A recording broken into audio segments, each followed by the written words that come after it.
आउज़ुबिल्लाहिमिनश्शैतानिर्रजीम बिस्मिल्लाहिर्रहमानिर्रहीम रब्बिज़िदनी। तो ये तो बहुत ही आसान वाला है पहला MCQ, जो कि डायरेक्टली इन्वॉल्व होता है प्रोडक्शन ऑफ एनर्जी में। हमें पता है कि हमें पता है कि कैटाबॉलिज्म रिएक्शंस क्या होते हैं ना। कैटाबॉलिज्म में चीज़ों को तोड़ना होता है। अभी ब्रीथिंग है, इंजेक्शन है, इनसे हमें क्या काम है, लेकिन रेस्पिरेशन हमारे पास है जो कि प्रोडक्शन ऑफ एनर्जी करवाता है। एक हमारे पास फोटोसिंथेसिस है जो कि डायरेक्टली इन्वॉल्व होता है प्रोडक्शन ऑफ एनर्जी में, और एक सेल्युलर रेस्पिरेशन में हमें प्रोडक्शन ऑफ एनर्जी लिखी हुई है। इसका मतलब है कि एनर्जी किस में प्रोड्यूस हो रही है, या तो एक चीज़ को तोड़ के एनर्जी प्रोड्यूस करनी है, तो एक चीज़ को जोड़ के एनर्जी प्रोड्यूस करनी है। फिर उसको जो जोड़ के बनाया हुआ है वो फोटोसिंथेसिस, वो फिर हम स्टोर कर देंगे। लेकिन यहाँ पे फोटोसिंथेसिस ऑप्शन में नहीं है, तो cellular respiration is the correct answer. The source of oxygen called respiratory surface, air, water. Option अच्छा, ऑप्शन 4 का ऑप्शन 4 डाला ही नहीं है। Air. The source of air, वैसे सबको पता है कि रेस्पिरेटरी सरफेस के ऊपर से ऑक्सीजन कहाँ पे आएगा ना। रेस्पिरेटरी सरफेस को तो कार्बन डाइऑक्साइड निकालना है। वाटर, हमें वाटर के साथ क्या ताल्लुक है हमारा, और एयर। तो air is the correct answer. तो हमारे पास जो 21% ऑक्सीजन होती है वो हमारे पास एयर में मौजूद होती है। एयर बेटर रेस्पिरेटरी मीडियम है, तो वाटर से ज़्यादा हमारे पास जो एयर है वो बेहतर रेस्पिरेटरी मीडियम है। ऐसा क्यों? O2 तो एयर, वो तो सही आ गया है ना। एयर के अंदर O2 है, और हीलियम भी एयर के अंदर ही होती है।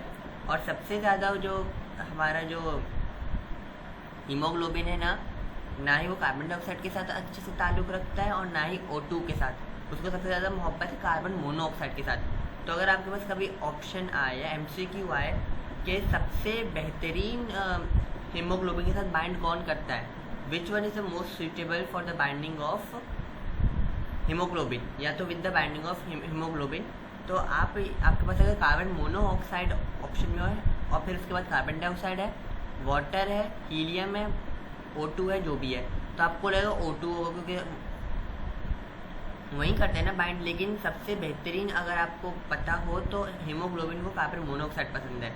कार्बन मोनोऑक्साइड के बाद एक सीक्वेंस चल रहा है ना, फिर उसको कार्बन डाइऑक्साइड पसंद है। कार्बन डाइऑक्साइड के बाद फिर उसको O2 पसंद है। तो ये प्लीज़ सीक्वेंस याद रखिएगा। इससे और 2 MCQ ऐसे बन सकते हैं।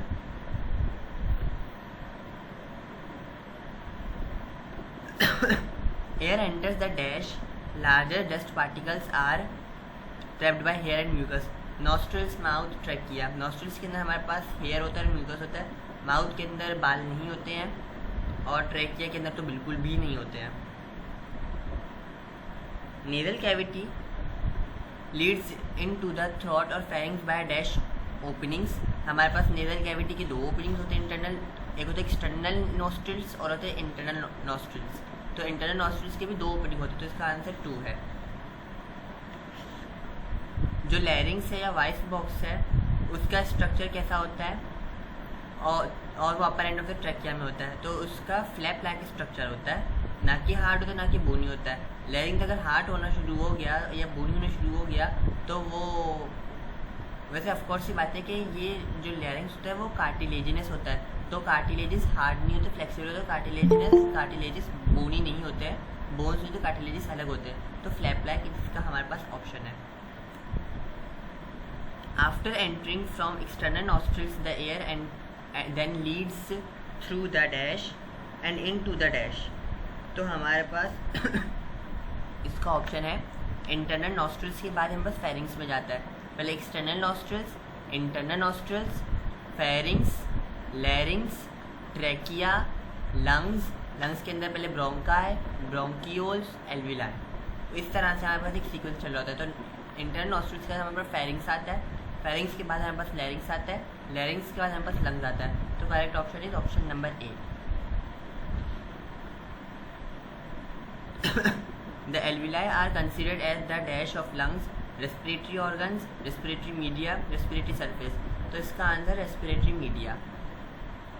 ये तो बहुत ही बिल्कुल बुक लाइन है, अगर आपने सही से बुक लाइन की रीडिंग की होगी तो आपको बहुत आसानी से आ जाएगा। और ये MCQs आपके NTS के और MCAT के पास पेपर्स के हैं, तो इन दोनों चीज़ों को दिमाग में रखना है। ये आ गई, मैं कब से रेस्पिरेटरी सरफेस नहीं होगा, आप सर्च कर लें रेस्पिरेटरी मीडिया और रेस्पिरेटरी सरफेस। रेस्पिरेटरी मीडियम इसका आंसर। और समरा, अगर आप पास पेपर एनटीएस का देखेंगे तो उसके अंदर रेस्पिरेटरी मीडियम है आंसर, क्योंकि मैं पूरा एनटीएस को फॉलो करके पेपर बनाता हूँ, मैं नहीं चाहता हूँ कि अलग से हो जाए। लेकिन हमारी बुक में सही बात है, हमारी बुक में रेस्पिरेटरी सरफेस लिखा हुआ है, लेकिन हमारा जो एनटीएस है उसने अपने आंसर में रेस्पिरेटरी मीडिया को मेंशन किया हुआ है।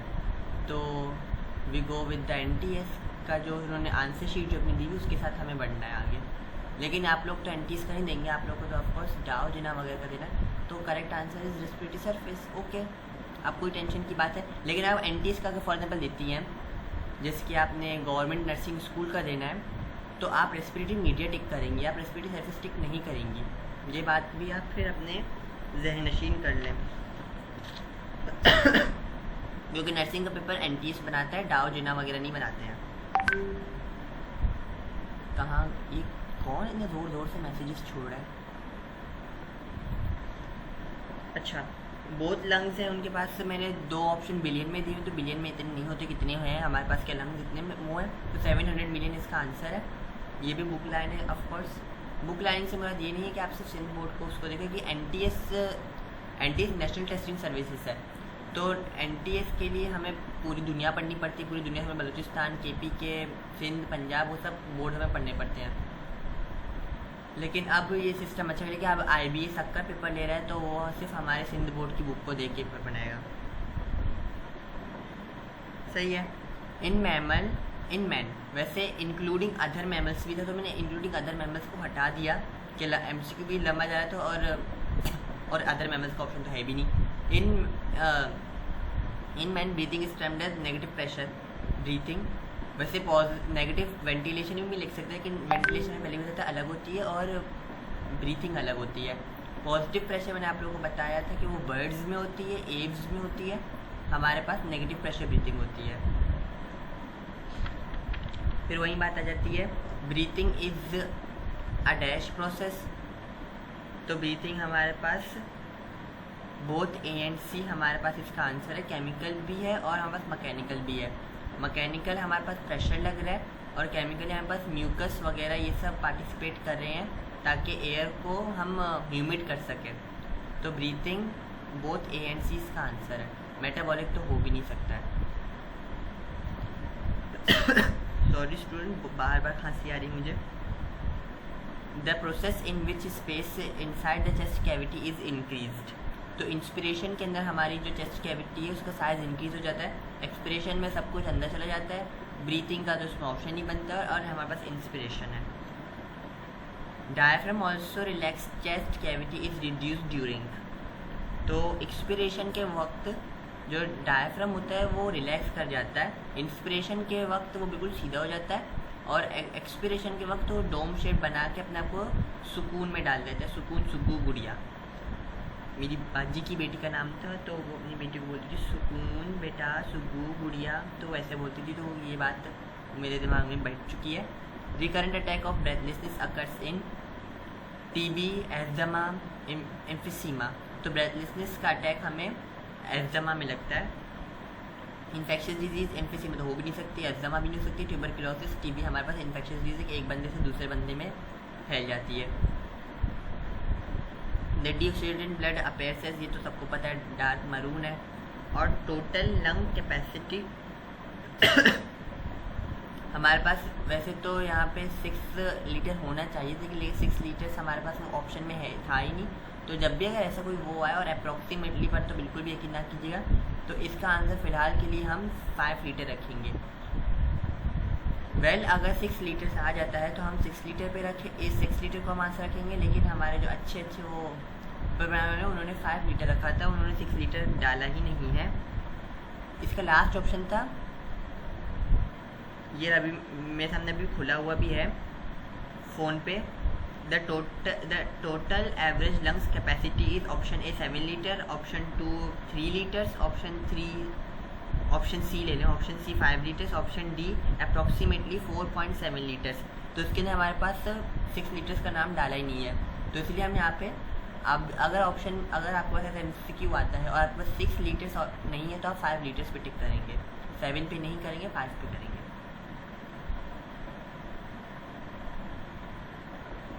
हाँ, तो blood could carry dash times more oxygen blood than plasma.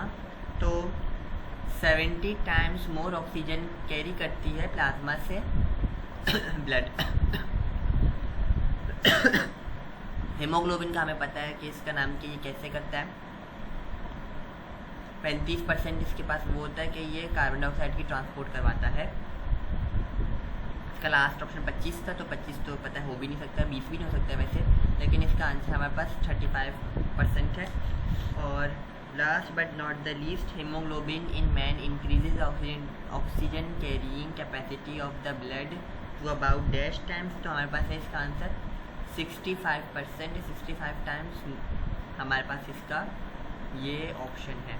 तो यहाँ तक आई होप कि आप लोगों को ये क्लियर है। Further any question about these MCQs?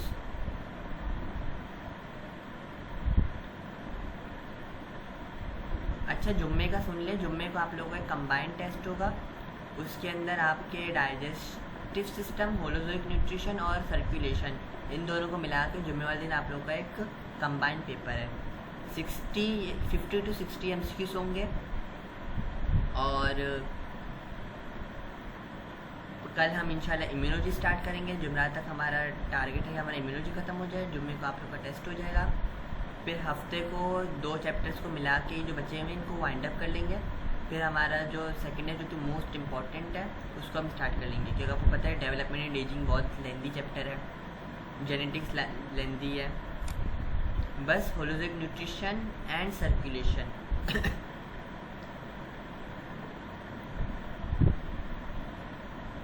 दो चैप्टर्स का होगा।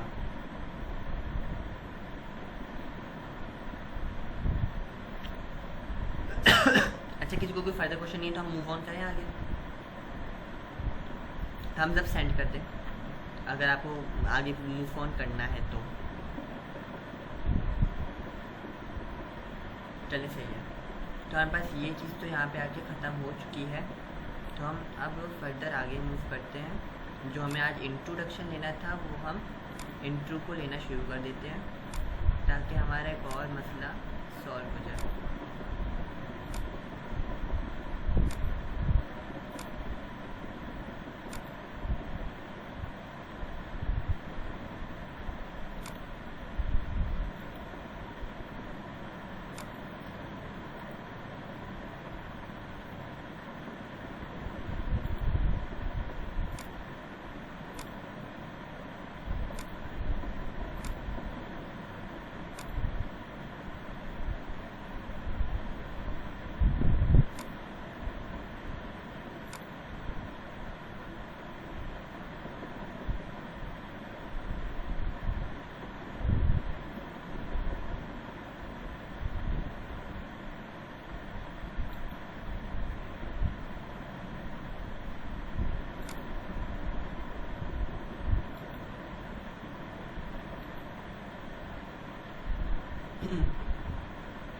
अच्छा, तो स्टूडेंट्स मुझे इम्यूनोलॉजी का पेज नंबर तो बता दें।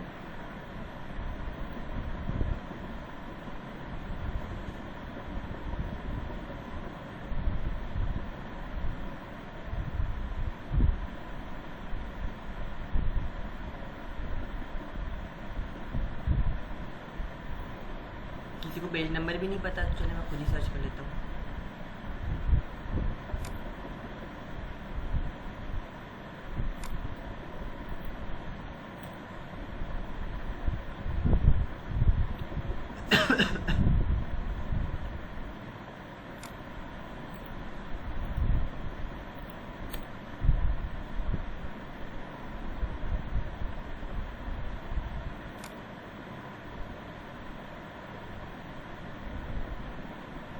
चलिए, ठीक है ना। तो ये चैप्टर आप लोगों को शुरू से और शुरू से लेकर के आज के बाद भी मनहूस ही लगेगा। इसके अंदर मैं कोई चेंजेस नहीं डाल सकता हूँ, मुझे पता है। मुझे खुद ये चैप्टर मनहूस लगता है, लेकिन ये चैप्टर फ़िलहाल के लिए इसको मनहूस ना रखें, क्योंकि ये चैप्टर इम्पॉर्टेंट है MCQ बेस के लिए। और इम्यूनिटी वाला चैप्टर 3 फील्ड्स वाले को आनी ही चाहिए। एक है हमारे पास जिनको मेडिकल लैब टेक्नोलॉजी में जाना है, उनको इम्यूनिटी MCQ उनको डिटेल में पढ़ना होता है ये इसके बारे में। फार्मासिस्ट को पता होना चाहिए कि फार्मासिस्ट गोलियों और दवाइयों के ऊपर काम कर रहा होता है ना, तो उसको इनके बारे में पता होना चाहिए। वैसे डॉक्टर फिजियोथेरेपी भी हमारे पास होते हैं, लेकिन डॉक्टर फिजियोथेरेपी को इम्यूनिटी से इतना वो नहीं होता है ताल्लुक। फार्मासिस्ट को, मेडिकल लैब टेक्नोलॉजिस्ट को, रेस्पिरेटरी थेरेपिस्ट को, इनको ज़्यादा ताल्लुक होता है। तो अगर किसी को इन तीनों फील्ड्स में से किसी एक में भी जाना है तो इम्यूनिटी चैप्टर से अभी मोहब्बत कर लो, इसको सही से समझ लेगा, आप लोग की बेस मजबूत तैयार हो जाए। वैसे बाकी फील्ड्स जितने भी हैं जो SIUT वाले हैं, तो उनको इम्यूनिटी पढ़नी ही पड़ती है। सेल बायोलॉजी, माइक्रोबायोलॉजी और clinical pharmacology. Clinical pharmacology SIUT में nuclear medicine and radiation therapist, secondly surgical technologist, thirdly हमारे पास जो एक और फील्ड है रेडियोलॉजी वाले। तो इन तीनों को इससे डील करना होता है। और मैंने पहले बताया कि हमारे पास फार्मासिस्ट जो ऑप्टोमेट्रिशियन है, उसको भी इम्यूनिटी से डील करना होता है। तो ये कुछ हमारे पास फील्ड्स हो गई। इनमें से अगर किसी में जाना है तो इम्यूनिटी को अभी से ही स्ट्रॉन्ग कर लें। First line of defence, second line of defence, third line of defence, इतने इन्होंने मोहब्बत से इन्होंने बनाया हुआ। ये मोहब्बत असली में दिखाते नहीं है लेकिन ये चैप्टर इतना बुरा नहीं होना चाहिए, क्योंकि फॉर एग्जाम्पल स्किन का हमें पता है कि कैसे करता है। स्किन एक प्रोटेक्टिव लेयर है।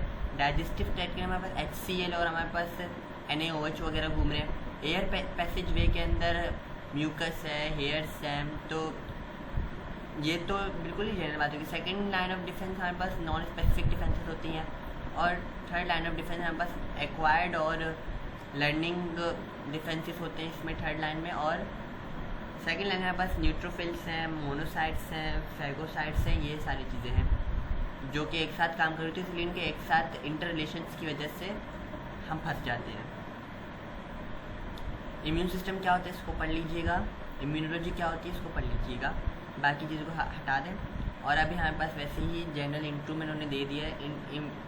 इनेट इम्यून सिस्टम हमारे पास फर्स्ट लाइन ऑफ डिफेंस के अंदर हमारे पास आ जाता है intact skin, mucus membrane, ciliated epithelium. Biochemical में सलाइवा है, म्यूकस है, क्योंकि सलाइवा की pH एसिडिक होती है। म्यूकस है हमारे पास जो कि ट्रैप करता है, फंसा के रखता है। HCl है, गैस्ट्रिक जूस हमारे पास HCl आ गया। टेयर्स हमारे पास एसिडिक निम के होते हैं। अगर आपने कभी आपके आंसू आ रहे हो आपके होंठों पे गिरे हो, तो आपने अगर कभी मेरी तरह चाट के महसूस किया है उनको, तो वो एसिडिक होते हैं। स्पर्माइन उसको बेसिक होना पड़ता है, क्योंकि जो क्या बताऊँ नहीं समझ में नहीं आ रहा, लेकिन जो वेजाइनल कैनाल होती है ना, तो वो उसकी pH ना एसिडिक होती है। तो जब स्पर्माइन उसके अंदर जाता है ना, तो उसकी एसिडिक बेसिक की वजह से जो टोटल जो हमारे पास आ जाता है, तो हमारे पास एक न्यूट्रल बन जाता है। वरना एसिडिक pH की वजह से स्पर्म्स मर सकते हैं। बस सही है, ये एक छोटी सी बात है, आपको नहीं लिखनी, मत लिखने की ज़रूरी नहीं है। सेकेंड लाइन ऑफ डिफेंस खैर हाँ, फैगोसाइट्स हैं, नेचुरल किलर सेल्स हैं, इन्फ्लेमेशन कराते हैं। एरेक्नॉइड एसिड के बारे में सुना होगा। माइक्रोबायोलॉजिकल प्रोटीन्स हैं, और फीवर है। खैर ये फीवर तो अचानक से आ गया, लेकिन फिर भी फीवर है, इन्फ्लेमेशन है, एंटी माइक्रोबियल प्रोटीन्स है, नेचुरल किलर सेल्स है, फैगोसाइट्स है। हमारे पास सेल मेडिएटेड इम्यूनिटी होती है। थर्ड लाइन ऑफ डिफेंस में एंटीबॉडी मेडिएटेड होती है, जिसके आपको बताया ना कि learning ability B and T cells. ये हमें पता है T लिम्फोसाइट, B लिम्फोसाइट, हमारे पास ये कुछ सेल्स होते हैं।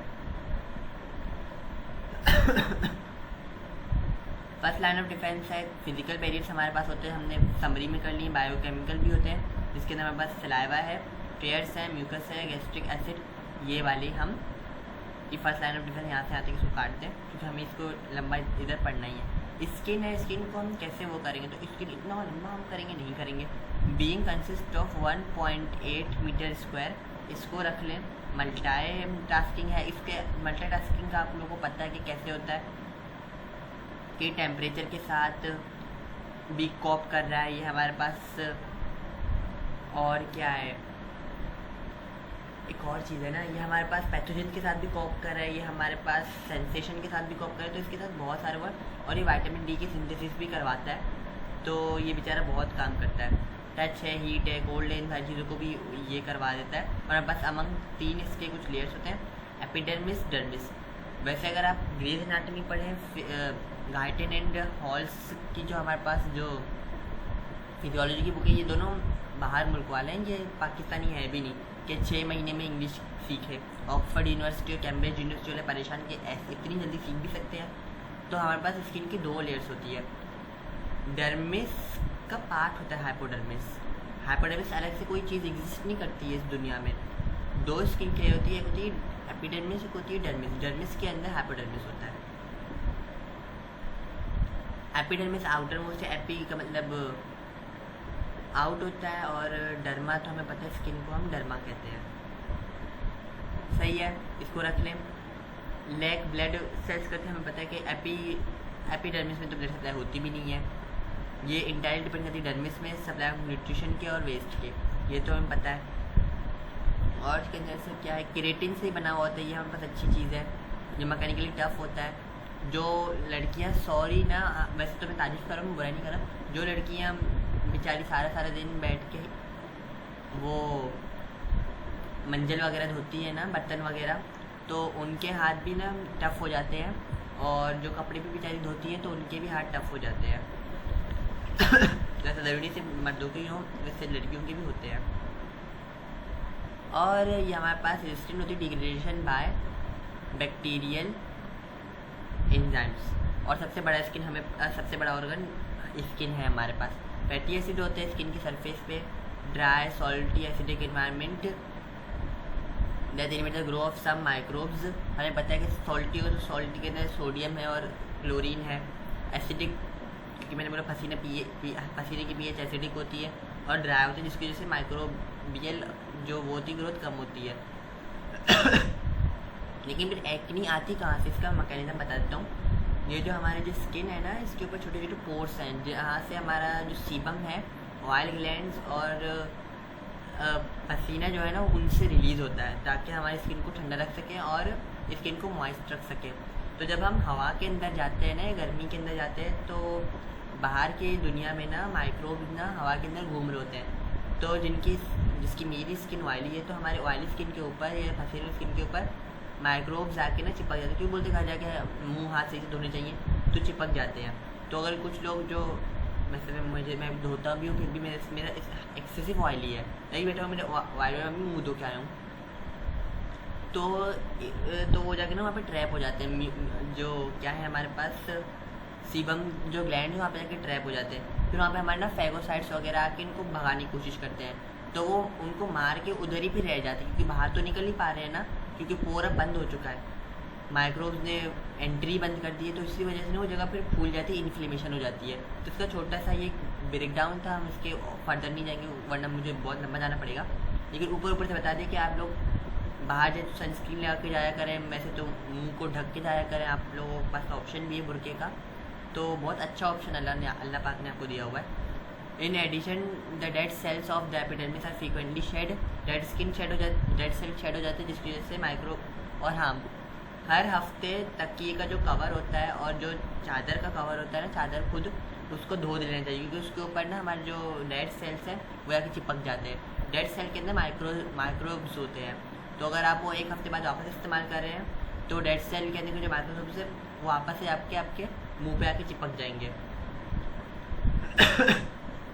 ये न्यू सेल होते हैं। और हमारे पास कुछ there is a variety of immune cells such as Langerhans cells, skin resistant macrophages and T cells for the elimination of intruding microbes. Dermis से हमारे पास ये स्वेट ग्लैंड्स करवाते हैं रिलीज, और सेबेशियस ग्लैंड्स होते हैं। सही है, बता दिए मैंने, ऑयल लाइक सेबेशियस ग्लैंड। ये लेटर ओपन होते हैं हमारे पास हेयर फॉलिकल्स में, ल्यूब्रिकेट करते हैं हेयर को।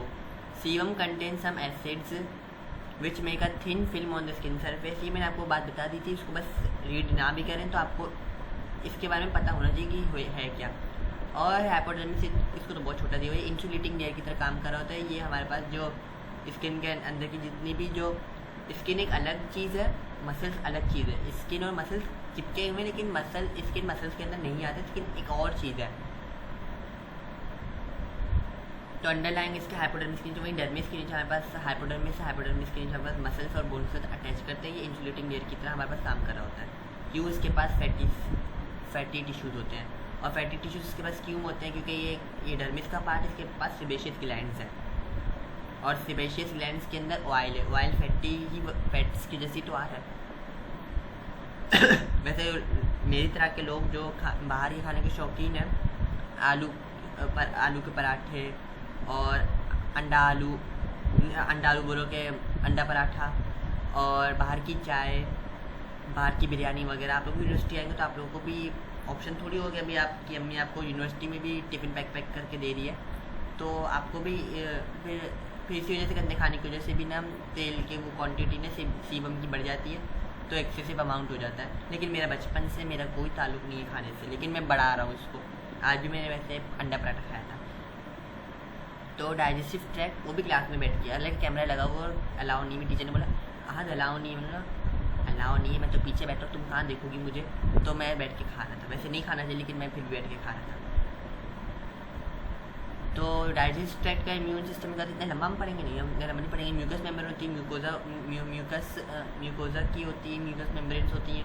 वो हमारे पास जो अंडरलाइंग जो हमारे पास सेल्स है ना, उनको कवर करके रखती है ताकि कोई चीज़ ना हो जाए। म्यूकोजा हमारे पास सिर्फ और सिर्फ पेट में नहीं होती हैं, वो हमारे पास नॉस्ट्रल्स में भी होते हैं, हमारे पास फेरिंग्स में होते हैं, लैरिंग्स में होते हैं, ट्रैकिया में होते हैं, हमारे पास इसोफेगस में होते हैं और हमारे पास इंटेस्टिन्स में भी होते हैं। अगर म्यूकोजा या म्यूकस नहीं होगी तो हमारा जो इसोफेगस है और ट्रैकिया है वो तो बिल्कुल ही हार्ड हो जाएंगे। तो खाना और हवा पास के, तो फिर हवा फेफड़ों को जला देगी और खाना तो बीच में ही फंस जाएगा। तो म्यूकस उसके लिए भी इम्पॉर्टेंट है। और म्यूकस फिर बाहर की चीज़ों और जो ऑर्गन है उसके बीच में एक लेयर बना देती है ताकि कोई मसला ना हो गया ये। और अब हम यहाँ पे आ जाते हैं। टॉन्सिल्स हैं, बहुत सारे लोग होते हैं टॉन्सिलाइटिस हो गया, टॉन्सिल्स निकाल दी, टॉन्सिल्स का ऑपरेशन हो गया। तो टॉन्सिल्स के अंदर भी लिम्फॉइड टिश्यूज़ होते हैं। कभी कभी आपने पीले पत्थर भी देखे होंगे टॉन्सिल्स के, जो फिर आपको खुली करके ऐसे ही आप निकाल देते हैं। कुछ लोग फोर्सेप्स से निकाल देते हैं। मेरा दोस्त था तो उसने अपने टॉन्सिल से निकलवा दी, क्योंकि अब तो वो ज़्यादा परेशान है। उसको बोला भी था टॉन्सिल्स मत निकलवाओ। तो पेयर पैचेस होते हैं हमारे पास स्मॉल इंटेस्टाइन में और अपेंडिक्स होता है। मेरे पास लिम्फॉइड टिश्यूज़ होते हैं, they are nothing else just lymphoid के ही बचा के रखते हैं। अभी अपेंडिक्स का काम तो बंद हो गया, सेल्यूलोज से नहीं बना रहा, लेकिन वो फिर भी एक लिम्फॉइड टिश्यू की तरह काम कर रहा है। लेकिन वो क्या है, वेस्टिजियल ऑर्गन पड़ा हुआ एक जगह पे। तो जितना भी caecum to ileum ileum to caecum सामान है, इलियोसिकल है, तो इलियो पहला आ रहा है। तो इलियो टू सीकल जितना भी सामान है ना, तो उसके अंदर जितनी गंदगी है ना, तो अपेंडिक्स तो बेचारा सही से काम ही नहीं कर रहा। तो अपेंडिक्स को कौन मैसेज कर रहा है? तो अपेंडिक्स को तो बेचारे को कुछ ना कुछ करना है। तो अपेंडिक्स क्या करे? तो अपेंडिक्स को अपने अंदर स्टोर करना शुरू कर देता है। तो जिसकी वजह से फिर अपेंडिसाइटिस हो जाता है। अपेंडिक्स फिर बोलते हैं विदिन 24 आवर निकलवा दो वरना फट जाएगा। और अगर ये फट गया तो तबाही आ जाएगी, फिर सब कुछ ही फट जाएगा। ये हो गया हमारे पास। ये यहाँ पे हमारे पास हिस्टोलॉजी दी हुई है। नहीं बोलते हैं हिस्टोलॉजी पढ़ना है, हिस्टोलॉजी पढ़ना है, हिस्टोलॉजी मुश्किल है। तो अब जो क्लिनिकल लैब टेक्नोलॉजिस्ट होते हैं उनको हिस्टोलॉजी भर के पढ़नी है। जिसकी हमें स्मॉल इंटेस्टाइन की पेयर पैचेस दिए हैं। इतना मज़े का चैप्टर है, लेकिन हम बस ये फर्स्ट लाइन ऑफ डिफेंस अगर हो जाता है आज तो हो जाता है, वरना हम कल बचाव कुछ सारा वहाँ से करेंगे जहाँ से हमें करना है। एयर पैसेज वे है हमारे पास। ये पार्टिकुलेट है, देखिए म्यूकस सेल है, ये म्यूकोजा की लेयर है, ये सीलिया है। यहाँ पे आकर देखिए ट्रैप हो रहा है, अंदर घुस ही नहीं पा रहा है। बेसमेंट मेम्ब्रेन है, लेमिना प्रोप्रिया, ये चीज़ें लिखी हुई हैं। बस ये ऊपर यही चीज़ लिखी हुई है, इसको वो ना करें, पढ़ने मत। ये आपका डायग्राम उन्होंने आसान कर दिया आपके लिए, ठीक है। जो हेयर प्रेजेंट होती है वो हमारे पास डस्ट को ट्रैप करती है, इनहेल्ड एयर को वो करती है। हो गया ये भी। देखिए इतना लंबा ये चैप्टर है ही नहीं। वैसे अभी देखिए फर्स्ट लाइन ऑफ डिफेंस हमारा खत्म ही होगा, हम सेकंड लाइन पे ऊपर आ भी है।